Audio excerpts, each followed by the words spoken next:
యేసుక్రీస్తు వారి యొక్క ఘనమైన నామమును బట్టి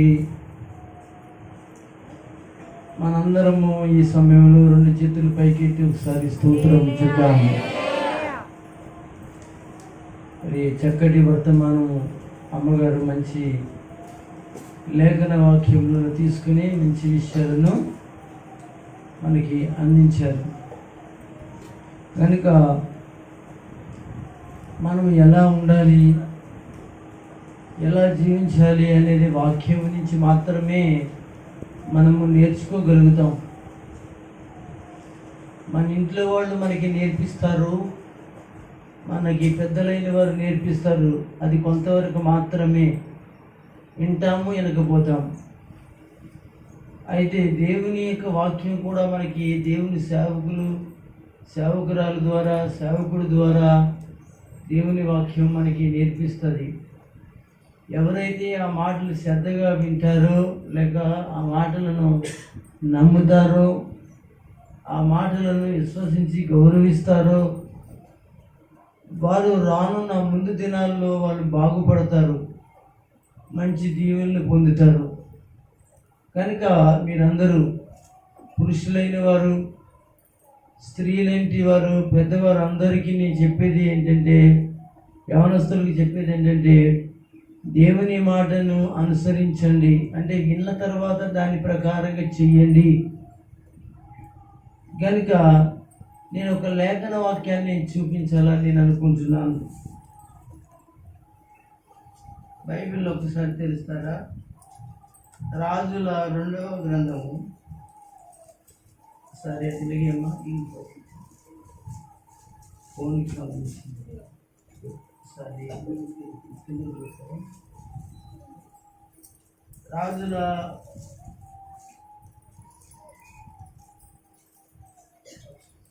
2వ గ్రంథాన్ని తెరవండి. రాజుల 2వ గ్రంథాన్ని తెరవండి.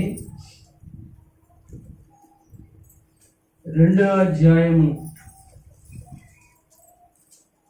19 నుంచి 22 వచనాలు ఒకరు కొంచెం గట్టిగా చదవగలరా? అంతటా ఆ పట్టణపు వారు ఈ పట్టణమున్న చోటు రమ్యమైనదని మా ఏలినవాడువైనా నీకు కనబడుచున్నది కానీ కనుక ఈ పట్టణంలో ఉన్న నీళ్లు మంచివి కావు. అందుచేత భూమి నిశారమైనది, సరైన పంటలు పండటం లేదు. ఎలీషా అనేటువంటి దైవ సేవకుడితో చెప్పగా అతడు ఒక కొత్త పాత్రని తెమ్మని ఒక కొత్త పాత్రలో ఉప్పు వేసి నా వద్దకు తీసుకురండి ఆ జనులతో చెబితే వారందరూ కూడా ఆ యొక్క పాత్రను, ఆ పాత్రలో ఉన్నంటి ఉప్పును ఆ దైవ జనుల దగ్గర తీసుకుని వచ్చారు. అతడు ఆ నీళ్ల దగ్గరికి వెళ్ళి ఆ యొక్క పాత్రలో ఉన్నంటి ఉప్పు పాత్ర తీసుకుని దానిలో ఉప్పు వేసి ఇదిగో దేవుడు చెప్పినదేమనగా, మీరు గమనించి, దేవుడు చెప్పినదేమనగా, ఇది మీరు మొదటిగా గ్రహించాలి. ఈ నీటిని నేను బాగు చేసి ఉన్నాను. ఎవరు బాగు చేశారంటండి? అనగా అక్కడ ఎలీషా బాగు చేశారని చెప్తున్నాడు, కానీ ఎలీషా కాదు. ఎవరు బాగు చేశారు అని అంటే దేవుడే బాగు చేశాడు. బాగు చేయవాడు దేవుడే, ఎవరు బాగు చేయలేరు. అందరూ కూడా ఆమేన్ చెప్పండి, గట్టిగా స్తోత్రం చెప్పండి. చెప్పండి తర్వాత, ఈ నీటిని నేను బాగు చేసి ఉన్నాను గనుక ఇక దీని వలన ఏం కలగకూడదండి అంటే, అంతకు ముందు మనం అర్థం చేసుకోవాల్సిన విషయం ఏంటంటే, చాలా మంది చచ్చిపోయారు ఆ నీళ్లు తాగిన అర్థం అక్కడ. భూమి ఇంకా అంతకు ముందు ఎంత కష్టపడి భూమిని దున్ని పండించినా కానీ పంట లేదు, కానీ ఇక్కడి నుంచి ఏమవుతుంది, విస్తారమైన పంట మీకు అనుగ్రహించబడుతుంది. కాబట్టి నేటి వరకు ఎలీషా చెప్పిన మాట చెప్పున ఆ నీరు మంచిదై ఉన్నది. అందరూ గట్టిగా చెప్పండి స్తోత్రం. గట్టిగా చెప్తారా? మంచిది, చాలా సంతోషం. నన్ను 2 మాటలు చెప్పను. చాలా రోజులు అయింది కదా నిన్న మాటలు అండి. కడుపులోని గుండెలోని నాకేమనిపిస్తుందంటే దేవుని మాటలు చెప్పాలని ఉంది. మరి శరీరం ఏమో అరే నోరు మూసుకు కూర్చోరా, నీకు ఇంటికి చచ్చి పడుకున్నాడు చచ్చోడా అని చెప్తుంది. దేవుని ఆత్మ ఏమంటుంది, అరే ఒక అడిగేరా బాబు, నీకేం భయం ఉండదు, పడిపోతున్నా, నేను లాంగ్వేజ్ ఏం చేస్తానంటే మాట్లాడించుకుంటాను ఉంటుంది. కనుక చెప్పండి, నా సంతోషం పరిపూర్ణ అవడానికి 2 మాటలు నేను చెప్పను. దేవునికి స్తోత్రం కలుగుతుంది కదా. వెళ్ళని చెప్తామా? సమయం కూడా మనకి చాలా ఉంది, అలాగని చెప్పేసి నేను ముందుకు వెళ్ళను. కనుక దేవుని పిల్లలారా, మీరు మీ బైబిల్ అందరూ తెరిచారా? మీ అందరి దగ్గర బైబిల్ ఉన్నాయా? అందరి దగ్గర బైబిల్ ఉన్నాయి కదా. రామకృష్ణ గారి బైబిల్ మీ దగ్గర ఉందా? తోమ గారు మీ దగ్గర బైబిల్ ఉందండి. మరి ఒకసారి మీ బైబిల్ చూపిస్తే నేను ఆనందిస్తాను. ఓకే, చాలా సంతోషం. మీరు కూడా చూపించండి. మాకు చూపించరే? మీ దగ్గర బైబిల్ ఉందంటే మీ దగ్గర కొన్ని వేల కోట్లు ఉన్నట్లే. దేవుని స్తోత్రం చెప్పండి. మంచివారు కనుక నా మాటలు వినడానికి శ్రద్ధ కలిగిన వారిని దేవుడు దీవించును గాక. హల్లెలూయా. ప్రియులారా, ఈ చదువుకున్న ఈ వాక్య భాగంలో ఇది రాజుల గ్రంథంలో జరిగినట్టు ఒక చక్కటి సంఘటన, ఒక గొప్ప అద్భుతమైన కార్యం. ఈ రాజుల కాలంలో ఎలీషా అనేటువంటి వాడు లేక ఏలియా అనేటువంటి వాడు ఇంకా చాలామంది సేవకులండి వెళ్ళి దేవుని సేవ చేయటానికి దేవుని యొక్క ప్రేరణ చేత అభిషేకించబడి దేవుని సన్నిధిలో వాళ్ళు ఏం చేయబడ్డారంటే దేవుని వాక్కులు తెలియజేసి పడిపోయినటువంటి ఏమండి జీవితాలను దేవుడు వారి ద్వారా ఏం చేసింది, కట్టి వారిని బలపరిచాడండి. అయితే ఈ యొక్క కార్యం ఎప్పుడు జరిగింది అని అంటే యెహోరాము అనేటువంటి రాజు కాలంలో జరిగింది. అందరూ స్తోత్రం చెప్పండి. ఎవరి కాలంలో అంటే యెహోరాము. ఏ రాము? యెహోరాము. బైబిల్లో యెహోరాము ఉన్నాడు, రాము అనేటువంటి వాడు కూడా ఉన్నాడండి. మీకు అర్థమైందా? బైబిల్లో రాము అనేవాడు కూడా ఉన్నాడు, యెహోరాము అనేటువంటి వాడు కూడా బైబిల్లో మరి ఉంచబడ్డాడు. అయితే మీరందరూ శ్రద్ధగా ఈ 2 మాటలు ఆలకించండి, చిత్తగించండి. యెహోరాము కాలంలో ఇది జరిగింది. ఏంటిది? ఇప్పుడు చదువుకున్నటువంటి భాగంలో జరిగినటువంటి సంఘటన జరిగింది. ఒక పట్టణం అంటండి, ఒక పట్టణం. అది ఒక పల్లెటూరు కాదు. నేను ఒక్కొక్క మాట చెప్పినప్పుడు మీరు గమనించాలి. అక్కడ ఏమన్నాడంటే అంతటా ఎలీషా యెరికో పట్టణంలోకి వెళ్ళేట్లుగా చూస్తున్నాం బైబిల్లో. అలాగే పట్టణం ఏమండి? పట్టణం అంటే పట్టణంలో ఏమైనా సౌకర్యాలు లేకుండా ఉంటాయో ఒకసారి చెప్పండి. చెప్పాలి, అన్నీ ఉంటాయి కదా. ఏమండి, మా చిన్నతనంలో అయ్యవరం అనే గ్రామంలో సౌకర్యాలు ఉండేవి కాదు, నీళ్ళు ఉండేవి కాదు, సౌరం చేయించుకోవడానికి ఒక మంగలి కూడా ఉండేవాడు కాదు, సరుకు తెచ్చుకోవడానికి ఒక కామిటీ ఇంటి దగ్గర ఒక ఇంటి ఉండేది, ఒక ఇల్లు ఉండేది, ఒకటి ఉంటే ఒకటి ఉండేది కాదు. ఇలాగా ఒక డాక్టర్ ఉండేవాడు కాదు. ఇలాగ చాలా ఇబ్బందులు కలిగినాయి నా చిన్నతనంలో. మరి నేను పుట్టకముందు ఇంకెలా ఉండేది అని అంటే మరా దారుణంగా ఉండేదండి.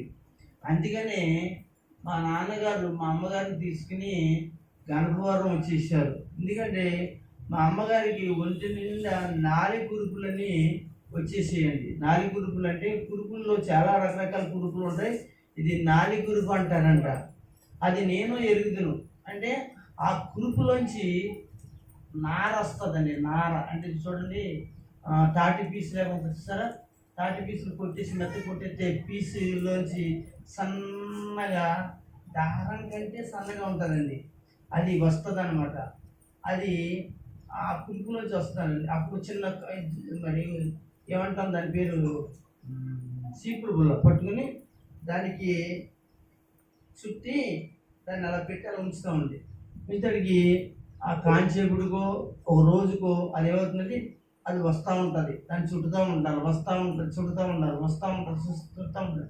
ఆ నాలుగు అది ఎంత బాగా అంటే అండి, సెగ్గడ్లే కన్నా ఏమంటే మనిషిని నిద్రపోనివ్వదు, మనిషిని తిన్నవదు, మనిషి సుఖంగా ఉండనివ్వదు, మనశ్శాంతి లేకుండా ఉంచేస్తుంది.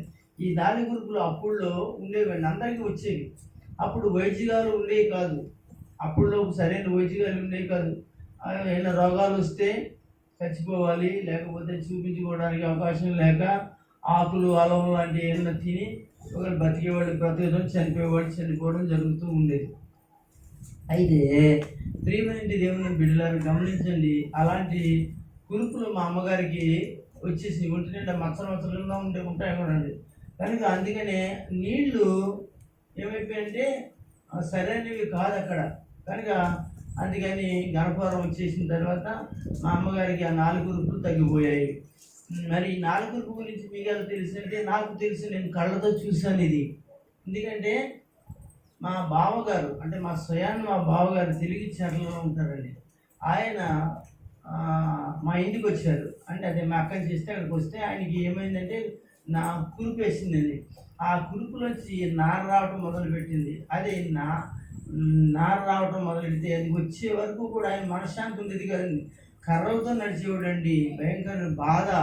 అలాంటి పరిస్థితి నేను కళ్ళతో చూశాను కనుక చెప్తున్నాను దేవుని బిడ్డ. కనుక మరి అలాంటి పరిస్థితి పట్టణంలో ఈ రోజున వైద్యాలు ఉంటాయి, కావాల్సిన మంచి సదవరులు ఉంటారు, మంచి చక్కటి వైద్యాలు ఉంటాయి, మంచి మంచి అన్ని విధాలైన ఏర్పాట్లు ఉంటాయి. నీళ్ళకి, ఆహారానికి, తినడానికి, ఉండడానికి, పడుకోవడానికి, ఏదైనా చేసుకోవడానికి ఏమి ఇబ్బందులు లేని పరిస్థితులు పట్టణాల్లో ఉంటాయి. కనుక ఆ ఊళ్ళో ఆ పల్లెటూరు కనుక మహా దారుణమైన పరిస్థితి అన్నమాట. ఏమండి, అయితే ఇక్కడ మనం చదువుకున్న భాగంలో ఒక పట్టణం పేరు చెప్తూ ఉన్నాడు. ఆ పట్టణం పేరు ఎరుకో పట్టణం. గట్టిగా స్తోత్రం చెప్పండి.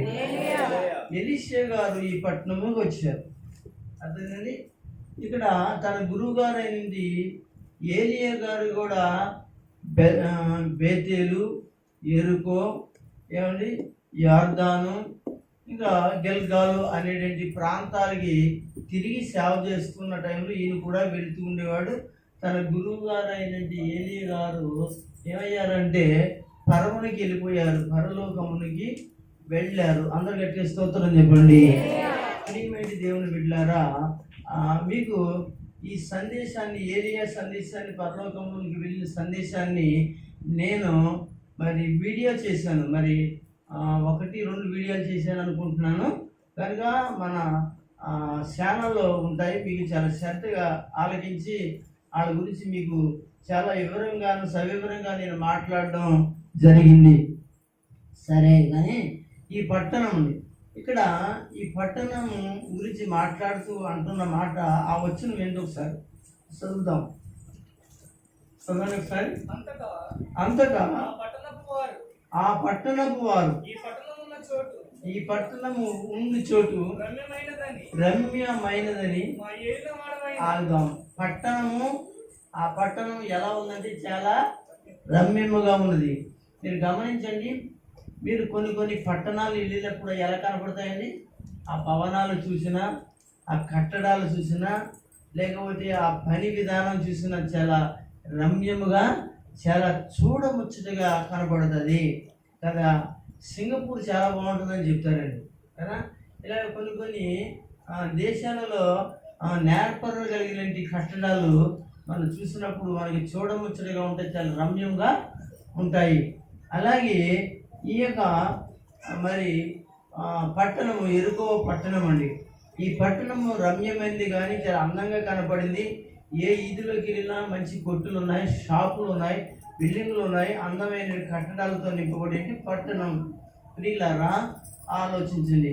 కట్టడాలు బాగున్నాయి, ఆ పట్టణం బాగుంది, కానీ అక్కడ ఉన్న పరిస్థితులు బాగున్నాయి, అక్కడ చక్కటి ఉద్యోగాలు ఉన్నాయి, మంచి మంచి విధానంతో ఉన్నాయి. కానీ అక్కడ అనేక మంది చనిపోతున్నారు, అనేక మంది చచ్చిపోతున్నారు.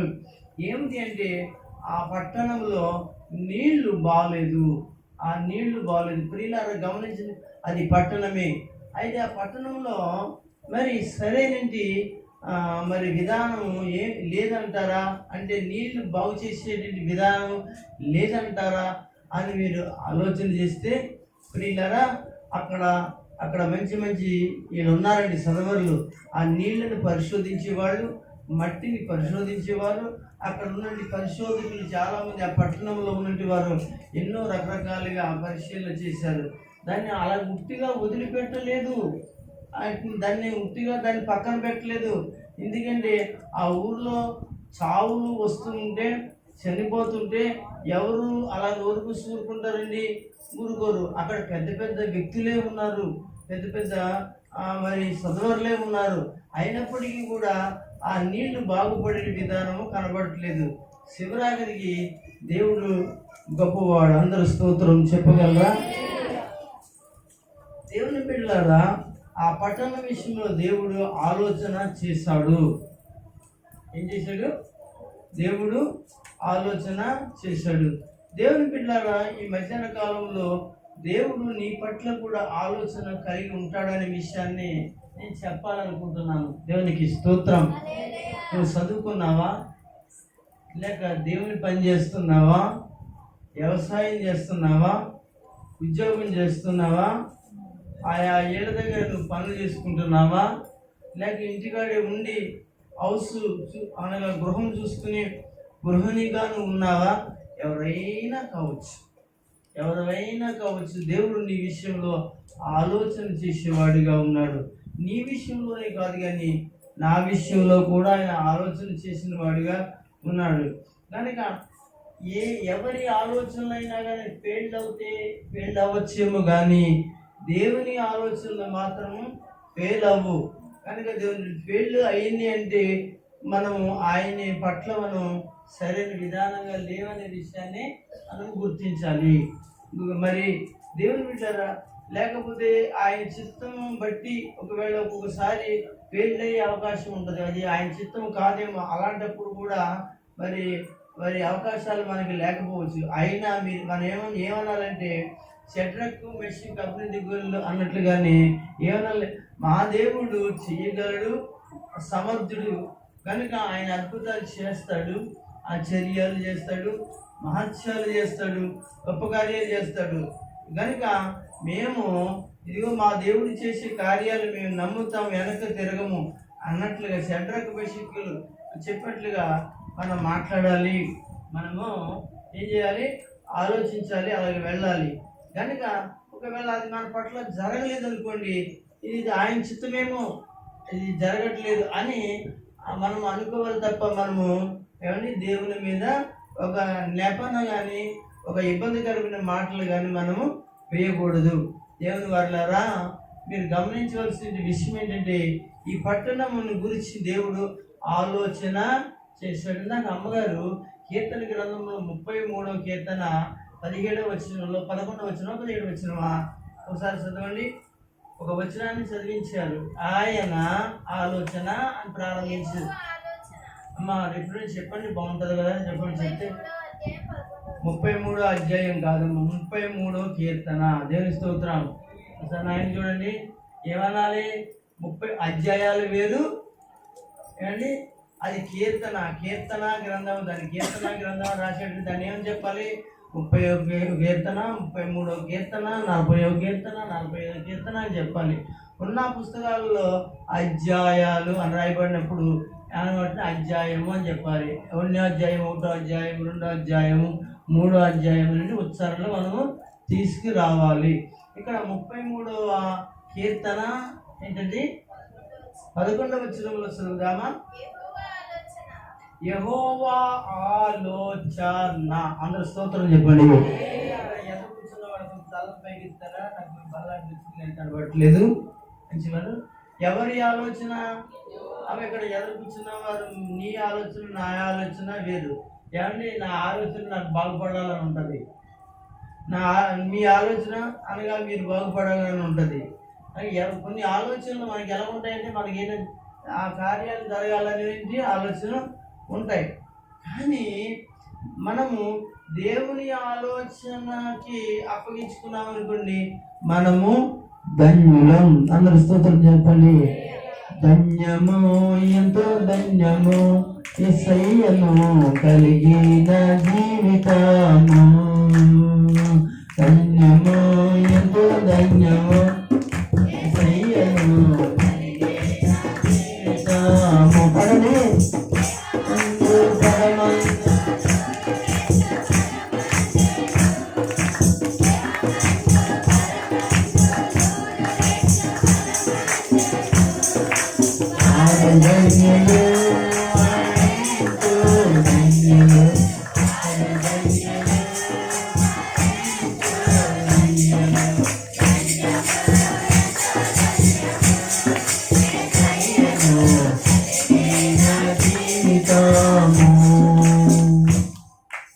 అని ఒక 10 నిమిషాలు చెప్పాలండి, గురించి చెప్తాను నేను. ఓకేనండి. కనుక దేవుని బిడ్డలారా, కనుక మనము చాలా ధన్యులం. మనం ఎక్కడ మాట్లాడుకుంటూ వచ్చాం, ఏం మాట్లాడుకుంటూ వచ్చాం? యెహోవా ఆలోచనలు. దేవుని ఆలోచనలు మనల్ని ధన్యులుగా చేస్తాయండి. కనుక ఇక్కడ యెహోవా ఆలోచన ఆయన యొక్క ఆలోచన అయితే సదాకాలము నిలబడుతుంది. నీ సొంత ఆలోచన అయితే అసలు నిలబడదు. అందుకే నేను ఎక్కువగా దేవుని ఆలోచనల మీదే ఆధారపడతాను. ఏమండి, మనం ఒక ఇల్లు కట్టుకుందాం, ఏమండి, ఒక పెళ్లి చేసుకుందాం, ఒక వ్యాపారం చేసుకుందాం, ఏమండి, ఒక సహాయం కొరకు మనం నిలబడదాం. అలాంటి విషయాలు ఆలోచన చేసినప్పుడు మన ఆలోచనల కన్నా ఎక్కువగా దేవుని ఆలోచనగా అప్పగించుకున్నాం అనుకోండి, నిజంగా అది సదాకాలం ముందుకు వెళ్తుంది. దేవునికి స్తోత్రం. నమ్మిన వారందరూ ఆమేన్ చెప్పండి. ఓకే, మంచిది. కనుక సదాకాలము నీ జీవితంలో దేవుని ఆలోచనగా అప్పగించుకోండి. ఓకేనా? అయితే దేవుడు ఒక ఆలోచన చేసి ఏం చేశాడు? ఆలోచన చేసి యెరికో పట్టణం అనే పట్టణంలోనికి ఒక దైవ సేవకుడిని పంపించాడు. ఏమండి, దానికి ఒక సేవకుడు ఒక గ్రామానికి ఆశీర్వాద కలిగిన వాడిగా ఉంటున్నాడని చెప్తున్నాను. ఒక దైవజనుడు ఒక కుటుంబానికి ఆశీర్వాదకరంగా ఉంటున్నాడు. మీరు గమనించారా? దైవజనుడు అనే వారి కొరకు మీరు ఎంత ప్రార్థన చేస్తే అంత ధన్యులు. ఎందుకంటే ఆయన బాగోపోయినా, ఆయన నష్టపోయినా మీ ప్రార్థన ద్వారా దేవుడు ఆశీర్వదించి బలపరుస్తాడు. అప్పుడు ఆయన మీ కొరకు ఏం చేస్తాడంటే ప్రార్థన చేస్తారు. ఆయన దేవుని సన్నిధిలో అడుగుతారు. అంటే బాగున్నా ప్రార్థన చేస్తారు, బాగోలేకపోయినా ప్రార్థన చేస్తారు. ఈ రోజు నేను చాలా అనారోగ్యానికి గురయ్యాను. రోజు రోజుకి నాకు అదొక రకమైన తేడా వస్తున్నప్పుడు కూడా దేవుని సన్నిధిలో మీ కొరకు నేను ఇచ్చిమో ప్రార్థన చేస్తాను. ఇది నా బాధ్యత. మరి మీ బాధ్యత తెలుసుని కూడా చేయట్లేదనంటే అది మీ దురదృష్టం. ఇక నేను ఏం చెప్పగలను అంటే దేవునికి స్తోత్రం. ఎందుకంటే నువ్వు చేయవలసిన వారి కొరకే నువ్వు ప్రార్థన చేయలేకపోతున్నావంటే దేవుని బిడ్డలారా, నిన్ను ఏమని నేను చెప్పాలి అంటే దురదృష్టవంతురాలు. ఎందుకు తెలుసా? ప్రార్థించవలసిన నీ తండ్రి కొరకు, నీ యొక్క ఆత్మీయ తండ్రి కొరకు ప్రార్థించవలసిన సమయాన్ని నువ్వేం చేస్తున్నావంటే దొంగిలించేస్తున్నావు. కనుక ప్రార్థన చేయలేకపోతున్నావు. సరే, అట్టి పెట్టండి, నేను ముందుకు వెళ్తాను. కనుక దేవుడు ఆయన ఆలోచనలు, ఆయన ఉద్దేశాలు ఆయన ఎప్పుడు కూడా ఏం చేస్తాడంటే సదా ఆశీర్వాదకరంగా ఉంచుతాడు. కనుక ఆ పట్టణం గురించి దేవుడు ఆలోచన చేసి దైవజనుడిని పంపించాడు. ఏమండి, చూడండి, దైవజనుడిని పంపించాడంటే ఆ దైవజనుడు రాగానే ఆ పట్టణస్తులందరూ పరుగు పరుగు పరుగు పరుగు వచ్చారు. దేవుని స్తోత్రం. గమనించండి, అందరూ వచ్చి ఆయన దగ్గరికి వచ్చి కాళ్ళ మీద పడుతున్నట్లుగానే ఉందండి అక్కడ ఆలోచన. కనుక ఏంటంటే నా ఏలిన వాడా, అబ్బా ఎంత మంచి మాట.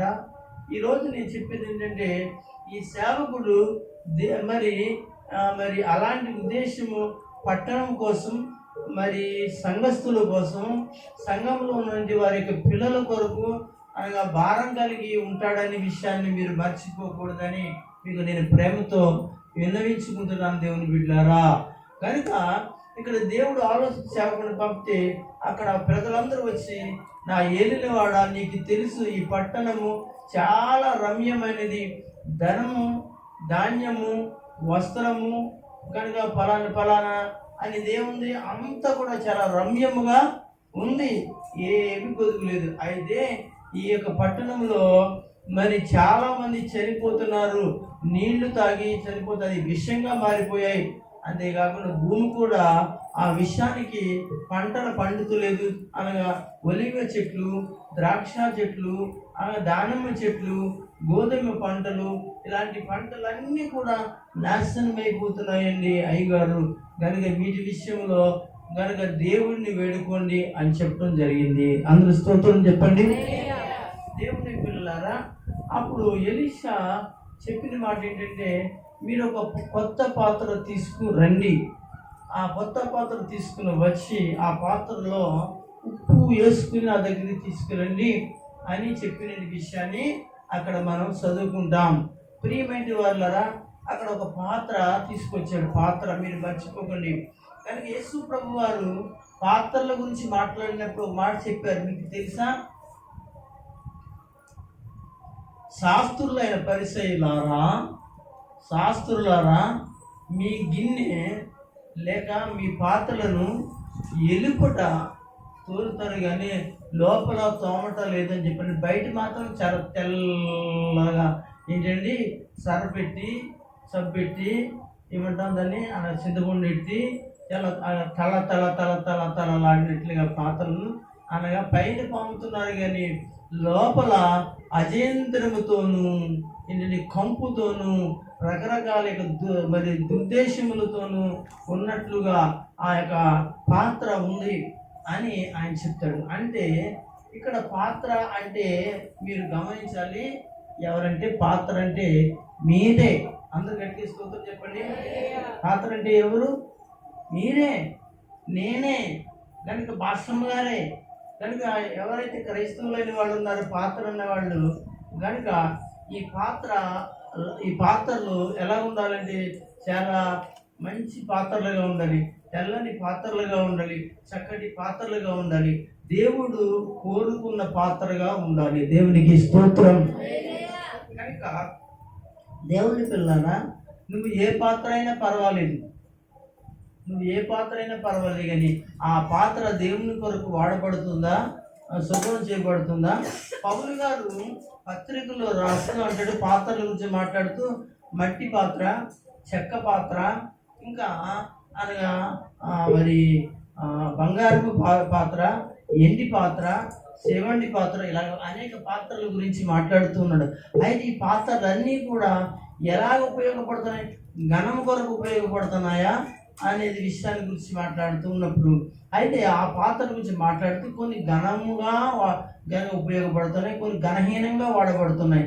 ఎందుకంటే బంగారం అంటే కొంచెం విలువైంది, ఎండి అంటే విలువైంది, ఇంకా తర్వాత ఉన్న లోహాలన్నీ కూడా కొంచెం అనగా విలువైనవి కాదు, కొంచెం ఘనహీనంగా ఉంటాయి. ఏదేమైనా కానీ దేవుడు అన్నాడు, ఆ పాత్రలు ప్రతి పాత్రని కూడా దేవుడు ఏం చేస్తాడు, వాడుకుంటాడు. అయితే నేను చెప్పేది అంటే, ఇక్కడ యవనస్తులు ఉన్నారు, స్త్రీలు ఉన్నారు, మీ యొక్క పాత్రలు అనగా కొంతమంది ఒక్కొక్క రకమైన పాత్ర, చెక్క పాత్ర కావచ్చు, మట్టి పాత్ర కావచ్చు, బంగారు పాత్ర కావచ్చు, అది పాత్రలు అన్నింటినీ వాడుకుంటాడు. అంతేగాని మరి వాడుకోవాలి అనే ఉద్దేశం మనకు ఉండాలి. మన పాత్రని వాడుకోవాలని మనకుంటే దేవుడిని వాడుకుంటాడు. కనుక నేను నా పాత్రని పక్కన పెడతాను, నా పాత్ర నేను అనగా పక్కన పెట్టి నేను మూలన పెడతాను, నేను దూరంగా ఉంటాను అని అంటే వాడుకోడు. కనుక ప్రియమైన దేవుని బిడ్డలారా, ఇదిగో ఈ సమయంలో నేను చెప్తున్న మాట ఏంటి, మీ పాత్రలను దేవుడు వాడుకున్నప్పుడు వాడబడటం వల్ల ఏం జరుగుతుందో తెలుసా? దేవుడికి మహిమ కలుగుద్ది. కనుక దేవుడు అంటున్నాడు, ఆయన్ని కొరకు ఫలించేటట్టు వారుగా ఉంటారు, ఫలించేటి కొమ్మగా మీరు ఉంటారు అని వాక్యం చెప్తూ ఉంది. కనుక ప్రియమైన దేవుని బిడ్డలారా, గమనించి సమయం ఉండగానే మీ పాత్రను దేవుని కొరకు వాడబడండి. స్త్రీలారా, గమనించండి. మా గత 3 నెలల నుంచి మన రామకృష్ణ గారు, కృష్ణవారు గారు, వాళ్ళ ఆవిడ గారు, అయ్యగారు, మేము పైన చర్చి, కింద చర్చి ప్రతి నెల మేము ఏం చేస్తామంటే మేము దులుపుదాం. ఎవరైనా మాకు తోడుగా వస్తే వాళ్ళని తీసుకుని మేము కూడా కలిసి మేము దులుపుతాం అని చక్కటి తీర్మానం వాళ్ళు చేసుకున్నారు. ఒకసారి స్తోత్రం చెప్పండి. ఇంకా పైన ఉన్నంటి అలా తీర్మానం చేసుకున్నారని చెప్పేసి అన్నానని ఉన్నవాడు చేయొద్దని నేను అంటలేదు. కనుక సహకరించడం అనేది మీకు ధన్యత కలుగుతుంది అనే విషయాన్ని మీకు జ్ఞాపకం చేస్తున్నాను. కనుక గత 3 నెలల నుంచి కూడా పైన చర్చి పైన కింద కూడా దొరుకుతున్నారు.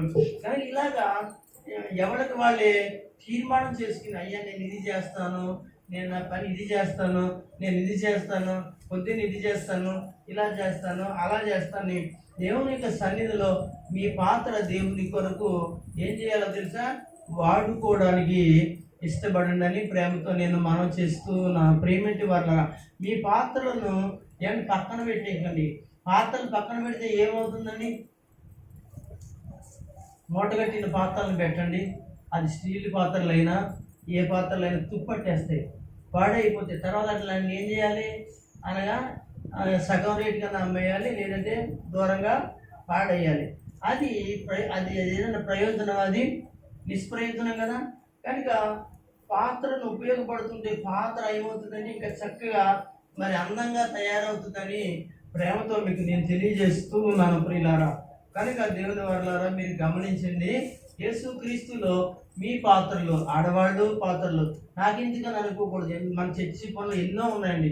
చర్చి గ్రౌండ్ తుడవాలి, చుట్టూ చర్చి తుడవాలి, కనుక పాస్టమ్మ గారికి సహకరించాలి, కనుక ఎన్నో పనులు ఉన్నాయి. అలాగే డ్రమ్ములు కొట్టాలి, ఏంటంటే జాజు కొట్టాలి.